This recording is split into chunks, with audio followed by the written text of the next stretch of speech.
Okay, biyahe tayo ngayon. Time check tayo. Alas 3 na. Thank you Lord.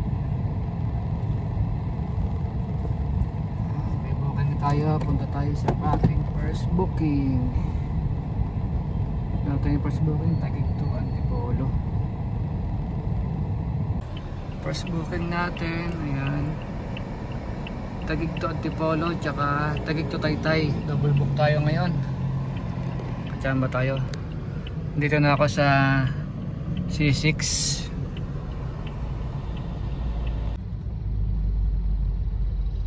Yan, traffic tayo. Dito pa rin tayo sa may C6. Malapit naman na tayo, no, sa first booking natin sa drop off. 3.1 kilometers na lang.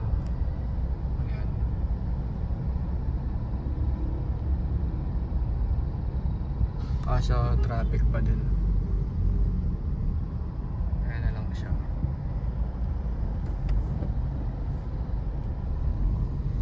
Traffic pa rin eh. Bali, una natin i-deliver yung Tagig Taytay, no? Kasi yun yung unang dadaanan natin. Sasunod natin yung Tagig Antipolo. Time check tayo. 4:15 ng hapon. Dito pa rin tayo sa C6, no? Traffic pa rin. Hindi pa tayo makaalis. Bali, umalis tayo sa bahay mga mag-alas 3, mga 2:45. Bali, yan na yung tinakbo natin, no? 17 kilometers from sa bahay hanggang dito. Kasama na yung pag-pick up nyo doon sa dalawang booking natin. Nire-reset ko palagi yan bago ako simula mag-booking para nakikita ko kung ilan na yung tinakbo natin, kung ilan yung nabiyahe natin sa loob ng isang araw na booking. Bali na yun natin, deliver natin sa Taytay.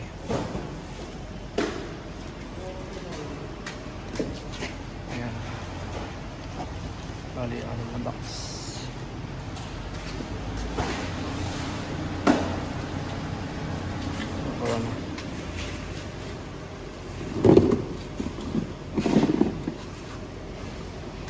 Tulungan natin. Ito. Ito pa. Wala na. Wala na, sir. Kaya na-deliver natin yung sa Tagig Taytay. Proceed naman tayo dito sa second booking. Papuntang Antipolo. Check natin kung gaano kalayo pa. Okay, 7.2 kilometers. Malapit na. Ito yung way nya.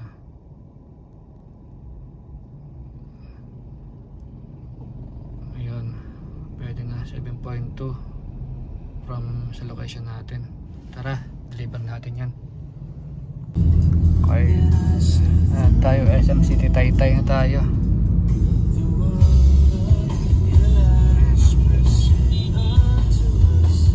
SM City Taytay. Okay. Kunti walang traffic dito.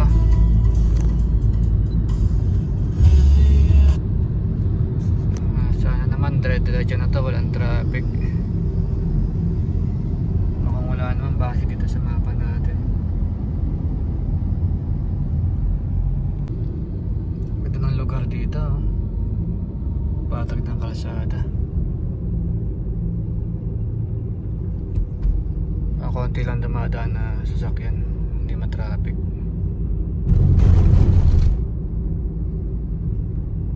Sana mamaya pag uwi natin hindi tayo matraffic na. Ganito lang din.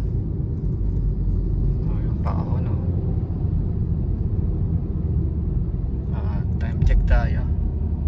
4:51 ng hapon. Ayan, bali 1.9 kilometers na lang sa drop off na natin. Sarap mag-ride oh. Ride oh, mga motor oh. Paahon oh. Bangkingan oh.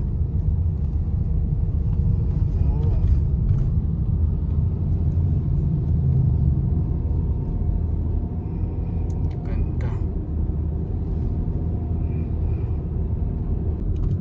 Ayan, biyahin natin. Smooth lang takbo natin. Takbong eco lang. Chill ride lang ba. Ito ang maganda sa trabaho natin eh. Trabaho ka na, nakakagala ka pa, diba? Saan ka pa? Makakita ka ng mga magagandang tanawin.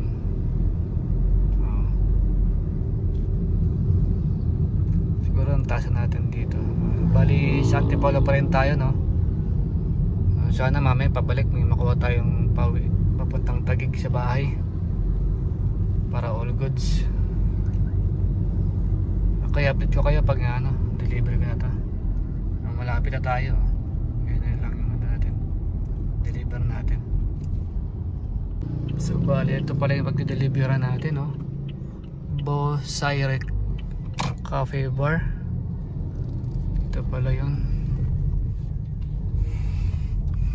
Maliit lang ang skinita, buti walang mga nakaharang na sasakyan. Mga bata pa. Ito yung pin. Malapit na.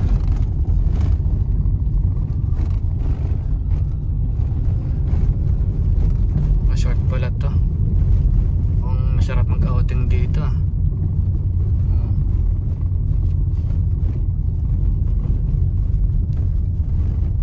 Maganda rito mapasyalan nga ito minsan. Bosay Resort. Yung ganda. Ayos ganda pala dito resort pala dito. Okay, tawagan natin si customer kung saan yun. Update ko kayo mga guys. Update ko kayo guys, no? Bale, hindi pala doon yung drop off natin. Doon lang pala siya nagpin. Malapit sa location nila. So bale dito pala yung nila. Tolentino compound daw to. Ayan. Parang tawag dito. Bakanting lote na puro puno. Dito pala yung drop off nila. Sige guys, baba na natin deliver. Para yung deliver natin. Same lang yun. Ayun, nakakuha tayo ng booking, no? Pabalik, patagig. Taytay to Taguig nakuha natin. Bali on the way na tayo, no, sa pick up natin. Taytay to Taguig. Bali malayo yung pick up location, no, doon sa drop off natin kanina sa Antipolo. Kinuha ko na rin kasi wala tayong booking pabalik. Kinuha ko na kahit malayo kasi matalo tayo sa gasolina, no. Okay, ayun, okay na. Update ko kayo pagka na-pick up ko na yung item. Sana makahanap pa tayo pang double book para sabay natin para hindi tayo matalo sa gasolina. O yun, no, kakadating lang natin dito sa pick up location. Warehouse to. Inaantay natin yung ikakarga, no, pero hindi pa natin alam kung ano yung i-deliver natin. Papunta tong Taguig PGC. Okay, wait lang natin yung di-deliver natin. Bali, dalawang box yung natin, pinick up natin. Isang maliit, saka yung isa sa loob. Hindi kasi kasya to sa compartment, masyadong malaki. Okay, tara. Bali, ito yung pair nya, no? Tayo Taguig, 334 lang. Okay guys, no, pabalik na tayo ng Taguig. Deliver natin tong Taytay to Taguig. Dito pa, naghanap pa tayo ng ano, pang double book natin. Isa lang kasi yung booking natin, no. Tagad lang. Medyo tali pa tayo sa fare. Kinuha ko na rin yan kaysa babalik tayo ng Taguig, wala tayong dalang deliver. Time check tayo, alas 6:00 na. Siguro mga alas 7 siguro, mga nasa ano na tayo sa Taguig BGC na. Dito lang naman ang matraffic eh, dito sa area na to, dito sa Metulay. Ayan. Tayo ngayon C6, kabalik na tayong Taguig. Buti malawag dito, mas masarap naman dito kaysa sa C5 ka. Walang ganang traffic, maluwag pa. Mukhang hindi na ako makakakuha ng ano, pang double book natin. Mukhang isa lang yung ano ko, biyahe ko ngayon pabalik ng Taguig. Bali nakadalawa pa lang tayo kung simula kanina yung double book natin. Mukhang makakatato lang tayo. Yung drop off nito medyo malapit na sa bahay, baka after nun garahe na ako. Ang gabi na rin naman eh, traffic na.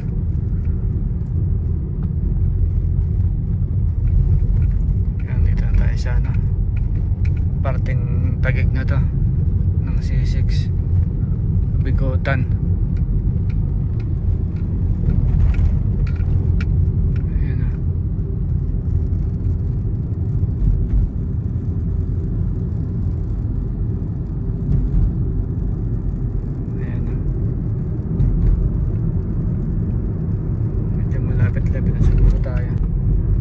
Okay guys, no, update ko na lang kayo pagka ano, malapit na ako sa drop off. Dito na tayo sa ano, sa may all home. Update lang, no, dito tayo sa may all home na, medyo malapit na tayo. Dito ako dumaan sa ano, labas nito, Levy Mariano. Tapos Pasay 5 tayo. Tapos 5 BGC na. Medyo mabilis lang yung biyahe natin kasi walang traffic pabalik. Katulad kanina medyo na traffic tayo, no? Dito na tayo dumaan kanina nung ano eh, nung papunta akong Taytay Antipolo. Dito rin ako dumaan eh. Update lang guys, no, nung papunta tayong sa ano, drop off ng Taytay Taguig, no, nakakuha ko ng booking pa, Makati to Taguig. Ayan, no, malapit lang sa ano, sa drop off to sa ano, Taguig. Bali andito na tayo ngayon sa ano, malapit sa market, gilid ng SM Aura. Dito yung pick up ng ano, cake lang daw, tinawagan ko na si customer. Inaantay ko na dito. Bali ito na yung cake na dumating na, no. Ito na yung pinick up natin. Isang cake tsaka may brownies. Deliver yan sa ano, ito sa Taguig.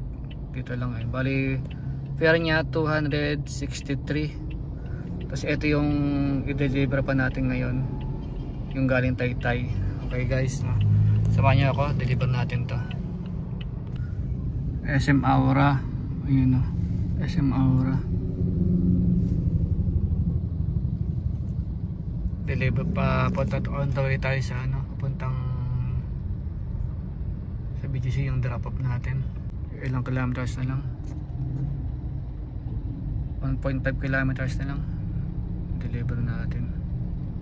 Bali yan siya, no. Yan.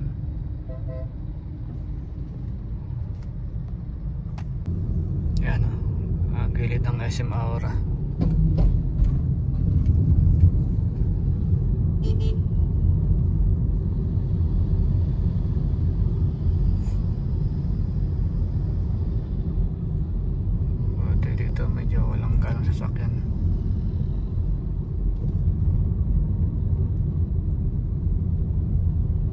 bali na lang tatakboy natin, no? 900 meters na lang. Doon siya. Ito tayo.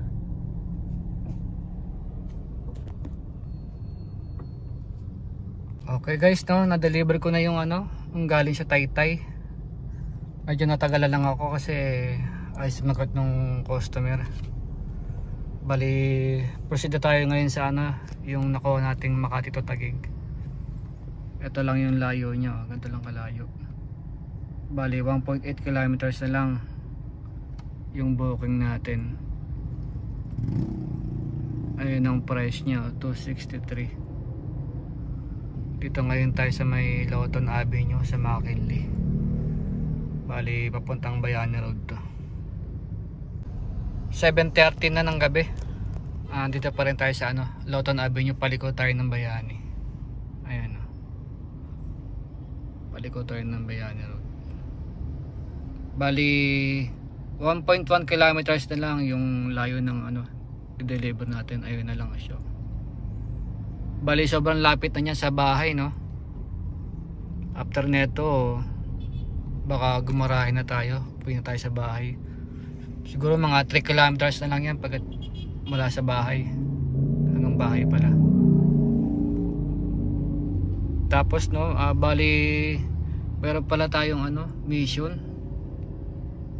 Isa na lang makukuha na natin yun. So pag na-drop off natin to, makukuha ko na yung mission 150. So bali naka-apat pa tayo ng araw na to. Update ko kayo pagka kung magkano yung kinita natin, tsaka kung magkano yung konsumo ng gas natin.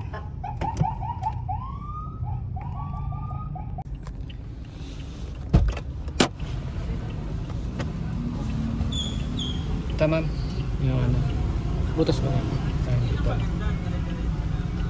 May may bariya ka? May sukli ka po 1,000? Ay wala po ma'am. Bali 263 lang po. 263. 263. Kano siya na? Sanila ha? Sige po. Pwede dali na namin, ibaba lang na. Sige po, para antayin ko na lang po yun. 263 di ba? Apo. Ibaba mo lang kami. Wait lang. So yun sa Jollibee pala mismo yung deliver natin ng cake. Siguro birthday yung dyan. Baka dyan nag-celebrate ng birthday. Antayin pa natin si ate. Wala siyang barya pang bayad sa shipping fee. 263. Ayan, 263. Nagbibigay siya ng 1,000 wala akong panukulit. Ito tayo sa along Bayani Road. Malapit na sa bahay to. Sakto to, ang ganda ng biyahe natin. Diretso uwi na tayo agad. Nakakuha tayo ng malapit sa bahay. Hindi tayo nagsaya ng gasolina.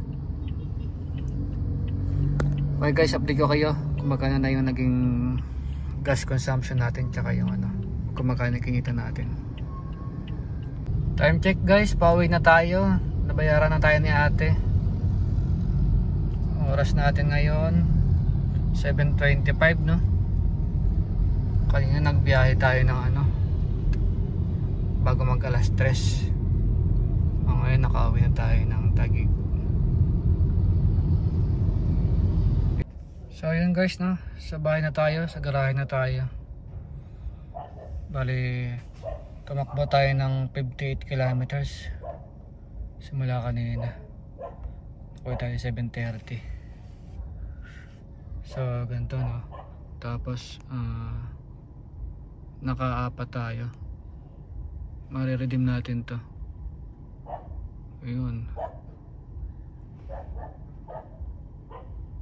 Ganun tayo. Nag-PM na si YP. So bali 58 kilometers no. So para makompute natin yung gas consumption, ginagawa ko ayan, yung average kilometers per liter natin is 9.9 per liter. So titakbo natin 58 no. So palagay na natin 60. So naka 6 liters tayo. Takbo natin base sa average consumption natin. 6 liters, no? Kwentahin natin kung magkano yung gas natin. Palagay mo natin 66 pesos yung ano, times 6 liters o 396 ang gas natin. Bali ang total na kinita natin, ayan, no? Take home natin 1.6 sa 4 na booking. Minus natin yung kaninang gas natin, no? Then ang total take home natin. Okay guys, salamat, no? Salamat sa panonood. Kung nakaabot ka man dito, napaka-solid mo. Sa muling pagbiyahe, samahan niyo ulit ako. Solid, salamat po.